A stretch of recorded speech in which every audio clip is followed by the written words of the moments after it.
You are welcome to the Lord TV, your number one fantastic reality TV that gives you all that it takes to be enlightened on trending news such as politics, entertainment, sports, and what have you. If you are new on this channel, kindly click on the subscribe button as well as already subscribed. So please don't forget to drop your comments anytime I drop new videos. Thank you. Ciao, ciao. Trending news. US new visa rule for pregnant women. On Thursday, the Department of State announced amendments to some visa regulations aimed at curtailing what is known as birth tourism in the United States. Birth tourism is a practice whereby pregnant foreign nationals travel to the US to give birth for the purpose of obtaining American citizenship for the child.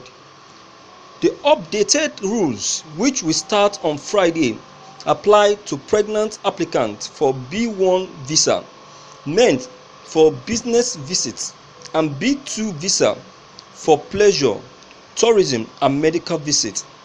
A senior State Department official gave further insight into the new changes during a background media briefing on the VIA teleconference. The News Agency of Nigeria (NAN) correspondent in the US, Harrison Arubu, participated in the conference and now present excerpt of the question and answer session.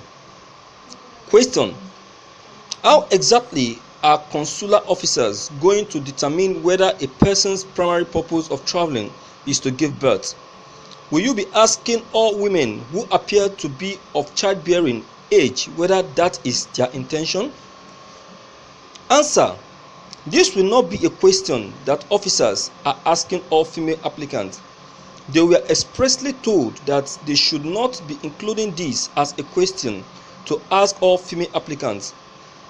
Officers will only raise the topic of primary purpose if they have a specific articulable reason to believe that an applicant is pregnant and planning to give birth in the United States. At that point, the officer would have to determine what the primary purpose of travel is. In other words, is it to give birth in the United States, to obtain US citizenship for a child, or is it some other reputable reasons that they will provide for giving birth in the United States? All of our visa interviews for non-immigrant visas for B1, B2 visas are conversation between the adjudicating consular officer and the applicant to determine eligibility for a visa, and our officers are highly trained professionals who already deal with a number of sensitive topics during visa interviews, and all applicants must currently demonstrate a credible permissible purpose of travel.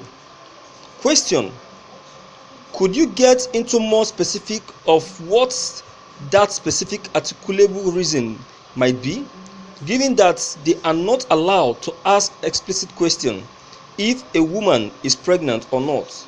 The White House has pointed to a national security concern behind this rule change. What specific concern were those? Answer: the most basic way would be that the applicants themselves notes on their visa application form that their purpose of travel is for medical treatment. That would then obviously lead to a conversation over what type of medical treatment the applicant is seeking. Those are conversations that happen every day already, as we determine that applicants overcome the presumption of immigrant intent and that they have the financial ability to pay for whatever treatment it is they are seeking. With regard to the national security concerns, first off, we would say that obviously travel for this purpose is incompatible with temporary travel for pleasure on a visitor visa.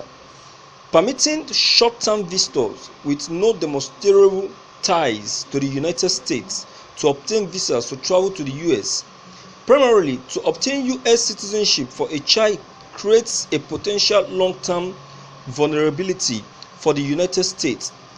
As noted in the rule, foreign governments or entities, including entities of concern to the United States, may seek to benefit from birth tourism for purposes that would threaten the security of the United States. This is a stark difference between aliens using a temporary visitor visa for the purpose of obtaining US citizenship for their children and the extensive requirements applicants must meet to the immigrants and naturalize to become US citizen. The previous regulation failed to address the national security vulnerability, and this is why we have made the change. Question: is a consular officer allowed to ask a visa applicant if she is pregnant? You said they won't bring it up in all cases, but is the consular officer allowed to make that determination just by looking at an applicant? Answer: as to the question, I would just note every visa case is unique. The interview questions are tailored to the circumstances of each applicant. As I noted, consular officers have been directed not to ask all female applicants if they are pregnant or intend to become pregnant. What we are driving at here is what the actual primary purpose of travel is. Officers will only raise this topic if they have a specific articulable reason to believe that a visa applicant may be pregnant and planning to give birth in the United States. All visa applicants have to demonstrate to the satisfaction of the consular officer that they are qualified for the visa for which they are applying. We are committed to treating all applicants fairly and with respect. Our officers are highly trained professionals who already deal with a number of sensitive topics. Question: how are consular officers going to determine the cost of certain medical treatment to evaluate if they think an applicant could afford those costs? Answer: the process for how we assess an applicant's ability to pay for medical treatment is not impacted by the rule. We are already determining as part of our visa interview, as part of an applicant's sort of overall eligibility for a B1, B2 visa, that medical treatment costs would be covered by the applicant, that they have the ability, financial ability in some way to do that. Question: would consular officer be allowed to require pregnancy tests or ask for pregnancy tests? Answer: officers are not allowed to require any sort of pregnancy test. Again, the thrust of this is that the primary purpose of travel, it is not the pregnancy, it is the primary purpose of why the applicant want to give birth in the United States. Question: to reiterate what a previous colleague said, visual cues can be used as part of a consular officer's assessment. Is that correct? You said the totality, so that seems to include visual cues. Yes, there is no change in the rules that would regulate the question consular officer could ask from one day to the other. So this would be tied up in a natural, normal conversation that occur in visa interviews. I will simply highlight that the change from our current regulation to this regulation and how we operationalize this interview is adding a prong from the actual purpose of travel. In other words, because an applicant is pregnant, because an applicant wants to give birth in the United States, does not mean the applicant will be refused the visa. It is the third prong that this rule changes, which is what is the reason you want to go to the United States to give birth.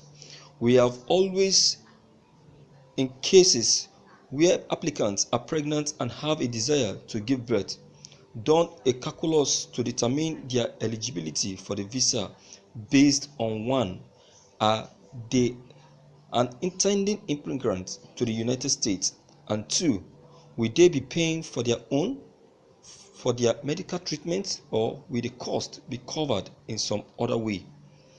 We are now simply adding to it that this particular purpose of travel, going to the United States for the purpose of giving birth to a child to obtain US citizenship, is not going to be allowed as leisure travel. However, an applicant who is pregnant, who is planning to give birth in the United States but is going for some other primary purpose of travel, visiting a sick relative, going for business meeting, they could still be issued their visa.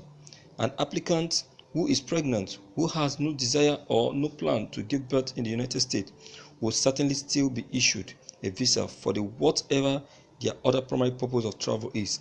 It's only impacting the segment of travelers who's going for this specific purpose. Now reports that the US government has no records of the numbers of women who travel to the US specifically to give birth, or the number of babies born to the visitors each year. But the Center for Immigration Studies, a group that advocates stringent immigration laws, estimated that 36,000 females foreigners gave birth in the United States and then left the country. Thank you for listening to this news. Viewers, what's your take on this news? Please don't forget your comments are of great importance. As you've seen all the rules stated by the United States to create a bridge between Nigeria and United States when it comes to births, giving birth in United States.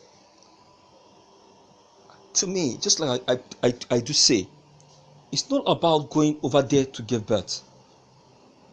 Nigerians are fond of going there because of the opportunity which the children get by being born over there. Yes, it's great and it's good, but look, because of the high rate of crimes committed in the United States, this has made the United States to put an end to this shit. So I don't think that should be an issue to Nigeria. Your child can still be born in Nigeria. To my own observation, by the time you give birth to a child in Nigeria, that doesn't stop your child from still traveling abroad. There are still other means you can still take that child outside and still make that child to be a naturalized citizen of that country. So why risking it? Why not being patient? So please, your comments are of great importance. Don't forget to leave them behind. Click on the subscription buttons as well as bell buttons to receive more updates. Thank you.